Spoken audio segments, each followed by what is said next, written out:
सर्वांना नमस्कार. एक प्रेम असेही भाग 37. या कथेचे आधीचे भाग चॅनलवर अपलोड आहेत, ते वाचण्यासाठी चॅनलला भेट द्या. ही कथा माझी स्वलिखित आहे, तर कृपया कॉपी करू नका. त्याने शिवांसाठी रोमॅन्टिक सरप्राईज तयार केले होते, जे बघून शिवांशला स्वतःवर ताबा पूर्णपणे सुटला आणि तो प्रियासोबत रोमांस करू लागला. त्याने प्रियाला मागून आपल्या मिठीत घेतली आणि तिला स्वतःकडे ओढून घेतली. तशी प्रियाच्या पाठ शिवांच्या उघड्या छातीला चिपकली आणि इकडे प्रियाचा ऊर वरखाली होऊ लागला. श्वासांच्या गतीने वेग धरला, तर तिकडे शिवांचे दोन्ही हात प्रियाच्या पोटावर आले आणि हरकत करू लागले. तसं प्रियाच्या पोटात खड्डाच पडला आणि तिने खोल श्वास घेत आपलं पोट आसकून घेतलं. शिवांचे हात एकीकडे प्रियाच्या पोटावर हरकत करत होते, तर दुसरीकडे त्याने आपला चेहरा तिच्या मानेत घुसरला होता. तसं प्रियाने एक हुंकार दिला. शिवांशने हळूच एका हाताने प्रियाचे केस बाजूला केले. त्याचा एक हात अजूनही प्रियाच्या पोटावर रोवला होता. केस बाजूला करताना शिवांच्या थंड बोटांचा स्पर्श प्रियाला झाला आणि तिच्या अंगात एक गोड वीज संचारून गेली. इकडे शिवांशने प्रियाचे केस बाजूला केल्याने तिचा डीप नेक ब्लाऊज शिवांच्या डोळ्यासमोर आला. त्यातून डोकावणारी प्रियाची खुली पाठ शिवांशला स्वतःकडे आकर्षित करत होती. त्यावर डुलणारे ते लटकन त्याला छडत थोडं इकडे तिकडे करत शिवांशला अडवत होते.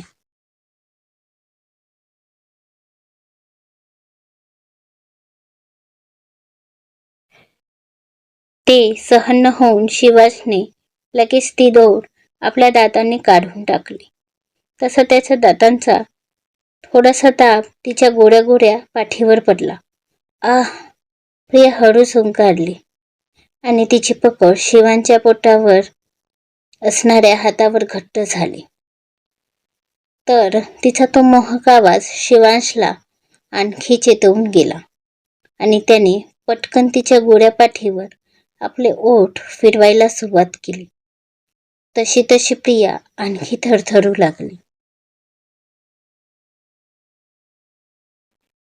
तर शिवांचे ओठ आता तिच्या संपूर्ण पाठीवर फिरू लागले.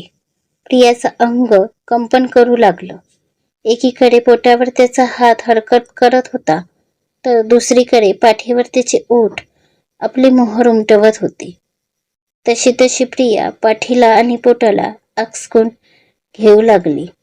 तर शिवांश मात्र आपल्याच धुंदीत होता. तो प्रियाच्या पाठीच्या प्रत्येक भागावर आपली मोहर देत होता. प्रियाचा ऊर या दुहेरी हल्ल्याने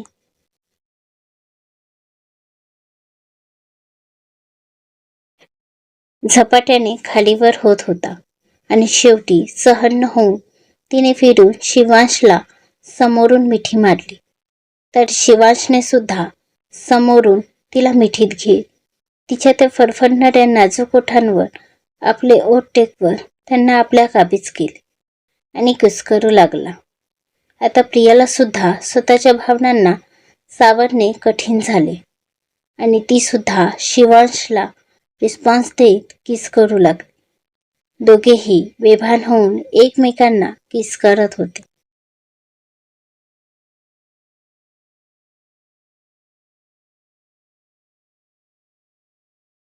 आणखी एकमेकांत स्वतःला सामावून घेण्याचा प्रयत्न करत होते. त्यांची केस वेळेसोबत आणखी डीप होत जात होती. आज दोघांनाही थांबायचं नव्हतं. दोघांमध्ये आलेला हा दुरावा त्यांना प्रेमाने मिटवायचा होता. म्हणून दोघेही कुठलीच लाज शरम न ठेवता दुसऱ्याला प्रेम देत होते आणि स्वतःही प्रेम घेत होते. प्रियाचे हात शिवांच्या केसात कधी गुंफले गेले हे तिला सुद्धा कळले नाही.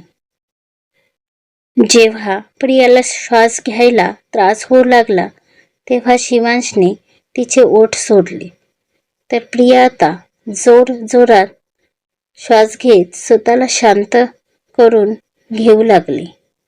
शिवांचे सुद्धा श्वास वाढले होते, पण आता त्याहीपेक्षा त्याचे डोळे प्रियाच्या खालीवर होणाऱ्या हृदयावर स्थिरावले होते.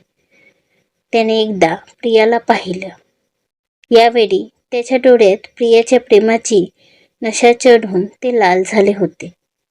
तर त्याच्या त्या नजरेनेच प्रिया पाणी पाणी होत चालली होती. शिवांशने पुन्हा प्रियाला जवळ ओढून घेतले आणि तिच्या ओठांवर ओठ टेकवून तिला किस करू लागला. किस करत करतच त्याने प्रियाच्या साडीच्या पदराची पिन काढली. तसा तो पदर लाजून जमिनीवर आला. जणू तोही म्हणत असावा, तुमच्यात माझा अडथळा नको. शिवांशने हळूच आपले ओठ तिच्या डीप नेकवर टेकवले आणि तिथे किस करू लागला. तर आता प्रियाचे हात शिवांच्या पाठीवर आपली करामत करू लागले. शिवांश कधी प्रियाच्या मानेवर, कधी डीप नेकवर, तर कधी तिच्या कॉलरबोनवर आपले ओठ टेकवत डीप डीप किस करत, तर कधी कधी त्या जागेवर स्मच सुद्धा करत होता. इकडे प्रियाने सुद्धा शिवांच्या मानेवर आपले ओठ टेकवत त्याला किस करू लागले.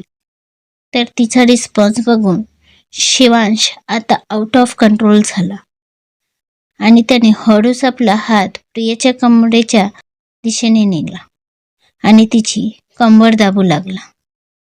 तशी प्रिया थोडी दचकली, शांत झाली. तर शिवांश तिला बघत बघत हळूहळू खाली होऊ लागला. इकडे प्रियाला आता खूप लाज वाटू लागली, पण सोबतच शिवांचे प्रेम प्रियाला हवं सुद्धा वाटू लागलं. प्रिया सुद्धा एकदम सरळ शिवांच्या नजरेत बघत स्मित करत उभी होती. दोघांच्याही नजर अतोनात प्रेमाने भरली होती. शिवांश तसाच प्रियासमोर गुडघ्यावर बसत तिला जवळ ओढून घेतली. त्याने हळूच आपले बोट प्रियाच्या कमरबंदमध्ये टाकले आणि झटक्यात तिचा तो कमरबंद तिच्या कमरेपासून वेगळा केला. तसं प्रियाने हुंकार भरत आपले डोळे मिटले. ते बघून शिवांच्या ओठांवर स्माईल आली. त्याने दोन्ही हातांनी प्रियाला कमरेला धरून जवळ ओढून घेतले आणि हळूच तिच्या वेलीवर आपले ओठ टेकले.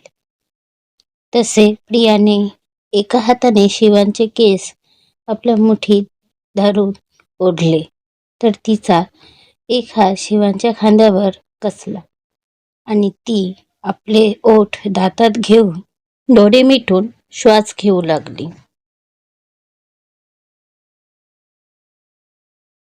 तर खाली शिवांश तिच्या पोटावर किस करत होता. तो कधी पोटावर, तर कधी पोटाच्या थोडं खाली, तर कधी पोटाच्या थोडा वर त्याचे ओठ फिरू लागले होते आणि त्याचे हात प्रियाच्या छातीवर आपली नक्षी कोरत होते. किस करतच शिवांशने अलगदच प्रियाच्या साडीच्या मिऱ्यात हात घातला. काही क्षणात प्रियाची संपूर्ण साडी खाली जमिनीवर पडली होती. आता प्रिया शिवांसमोर फक्त परकर आणि ब्लाउजवर होती. ती डोळे मिटून जोरात श्वास घेत होती.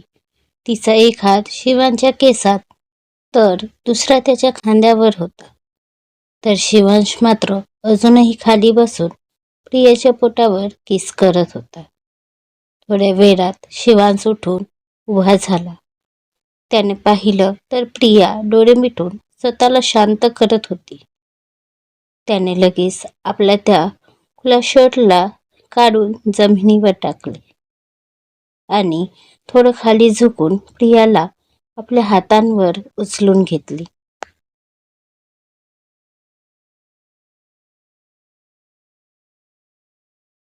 तसं प्रियाने दचकून आपले डोळे उघडले आणि शिवांच्या मानेभोवती आपले दोन्ही हात गुंफले. पण जसं तिचं लक्ष शिवांच्या नजरेवर गेलं, तिने आपली नजर खाली केली. शिवांश प्रियाला घेऊन तसाच बेडच्या दिशेने जाऊ लागला. त्याने हळूच प्रियाला बेडवर झोपविलं. तर प्रियाने लाजून आपला चेहरा दुसरीकडे केला, ज्यामुळे तिचे सिल्की केस तिच्या चेहऱ्यावर येऊन तिचा चेहरा झाकला गेला. शिवांशने स्मित करतच आपली पॅन्ट काढली आणि तो प्रियाच्या अंगावर आला. त्याने हळूच आपल्या हाताने प्रियाचे केस बाजूला केले आणि तिला बघू लागला. तर प्रियाच्या पापण्या लाजेने अजूनही झुकल्या होत्या. थँक यू सो मच बेटू for this beautiful night, Shivansh प्रियाला बघत म्हणाला. तशी प्रियाच्या ओठांवर स्माईल आली. बेटू, प्लीज मला बघ. मला तुझ्या नजरेत बघत आपला प्रेमाचा प्रवास करायचा आहे. तुझा माझ्यावर, माझ्या शरीरावर पूर्ण हक्क आहे, शिवांश प्रियाला म्हणाला. तशी प्रिया आता त्याला बघू लागली. बेटू प्लीज, यापुढे नेहमी तू माझ्या डोळ्यात बघायचं, शिवांश म्हणाला. तशी प्रियाने त्याला स्मित करून पाहिलं. तर तिला बघत शिवांशने परत एकदा तिच्या नाजूक ओठांवर आपले ओठ टेकवले आणि तिला किस करू लागला. प्रिया सुद्धा त्याला साथ देऊ लागली. हळूहळू शिवांश आणि प्रियामध्ये राहिलेले सगळे अडथळे दूर झाले आणि ते आपल्या प्रेमाची एक एक पायरी चढू लागले. काही वेळातच त्या खोलीत फक्त प्रिया आणि शिवांच्या वाढलेल्या श्वासांचे आवाज घुमू लागले आणि सोबतच प्रियाच्या पैंजणचा आवाज सुद्धा जोरात येऊ लागला, ज्यावरून हे समजायला येत होते की दोन जीव खोलवर प्रेमात बुडालेले आहेत. वेळेसोबत ते आणखी गडद होऊन त्याच्या प्रेमाची साक्ष देऊ लागले. काही वेळात शिवांशने प्रेमाचा शिखर गाठला आणि तो शांत होऊन प्रियाच्या अंगावर पडला. पण नाजूक प्रियाला ते वजन पेलावणारं नाही माहीत होतं त्याला, म्हणून शिवांश हळूच तिच्या बाजूला झाला आणि त्याने प्रियाला आपल्या मिठीत ओढून घेतली. प्रिया सुद्धा फार थकली होती, म्हणून ती सुद्धा डोळे मिटूनच त्याच्या कुशीत शिरली. आय लव्ह यू बेटू म्हणत शिवांशने प्रियाच्या कपाळावर आपले ओठ टेकविले आणि तिला घट्ट मिठीत घेतले. नंतर त्याने दोघांवरही पांघरून घेतले आणि प्रियाला मिठीत घेऊन आपले डोळे मिटून घेतले. थकल्याने दोघांनाही झोप लागली आणि दोघेही एकमेकांच्या मिठीतच झोपी गेले. तसे खोलीचे पडदे सुद्धा हळूच बंद झाले. कदाचित आता तो नभात असणारा चंद्र सुद्धा आपल्या चांदणीजवळ गेला असेल, तिला आपल्या प्रेमात बुडवायला. खोलीत आता फक्त अंधार आणि त्या दोन जीवांचे चढलेले श्वास एवढेच होते. आजचा भाग थोडा जास्तच रोमॅन्टिक झाला ना? पण तुम्हाला आवडला का ते कमेंट करून नक्की सांगा. त्यामुळे मला कथा लिहायला उत्साह मिळतो. आणि कथा आवडल्यास लाईक, शेअर करून चॅनलवर सबस्क्राईब करा. प्लीज प्लीज मला सपोर्ट करा. धन्यवाद.